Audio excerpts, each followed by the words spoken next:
కృష్ణ, నీతో ఒక నిమిషం మాట్లాడాలి. నాతో మాట్లాడకుండా దూరంగా ఉండకు, ఏదో ఒకటి మాట్లాడు. ఏం మాట్లాడాలి? అంత అయిపోయింది కదా. ఇప్పుడేంది? నేను వాడితో మాట్లాడుతున్నానని నువ్వు నన్ను దూరం పెడుతున్నావా? నువ్వు అనుకున్నట్టు వాడేం చెడ్డోడు కాదు, చాలా మంచోడు. నువ్వు అలా అనుకుంటున్నావు. ఫస్ట్ నీ మైండ్ సెట్ మార్చుకో. ఏంది? నేను తప్పుగా అనుకుంటున్నానా? వాడు ఎవడి కోసమా నేను నా మైండ్ సెట్ మార్చుకోవాలా? ఏయ్, ఒక అబ్బాయి మైండ్ సెట్ ఎట్లా ఉంటుందో ఇంకొక అబ్బాయికే తెలుస్తుంది.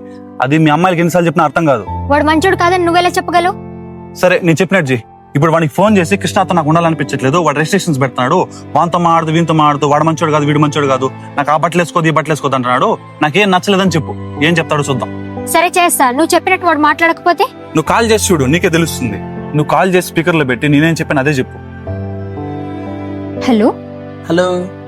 రే, నా కృష్ణతో ఉండాలనిపించట్లేదురా. చాలా రెస్ట్రిక్షన్స్ పెడుతున్నాడు రా. వాడితో మాట్లాడొద్దు, వీడితో మాట్లాడొద్దు, ఆ డ్రెస్ వేసుకోవద్దు, ఈ డ్రెస్ వేసుకోవద్దని. నాకేం చేయాలో అర్థం కావట్లేదు. ఏదో ఒకటి చెప్పరా నువ్వు. నేను అందుకే ఎప్పుడే చెప్పా, వాడితో ఉంటే అక్కడికి వెళ్ళొద్దు ఇక్కడికి వెళ్ళొద్దు అని చెప్తాడు. అదే నేనైతే నీకు నచ్చిన వాళ్ళతో మాట్లాడు, నీకు నచ్చిన డ్రెస్ వేసుకో, ఎక్కడికైనా వెళ్ళు, నాకు ఏ ప్రాబ్లం లేదు. నువ్వంటే నాకు చాలా ఇష్టం. కానీ ఇది ఎప్పటి నుంచో చెప్దాం అనుకున్నా. మీ ఇద్దరి మధ్యలో ఫ్రెండ్షిప్ బ్రేక్ అయ్యి చెప్దామని ఈ రోజు వెయిట్ చేశా. ఈ రోజు టైం కుదిరింది, అందుకే చెప్తున్నా.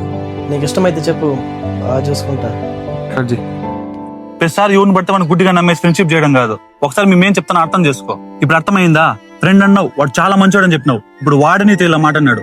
ఇప్పటికైనా అర్థం చేసుకో ఎవడు ఎలా ఉంటాడనేసి. కృష్ణ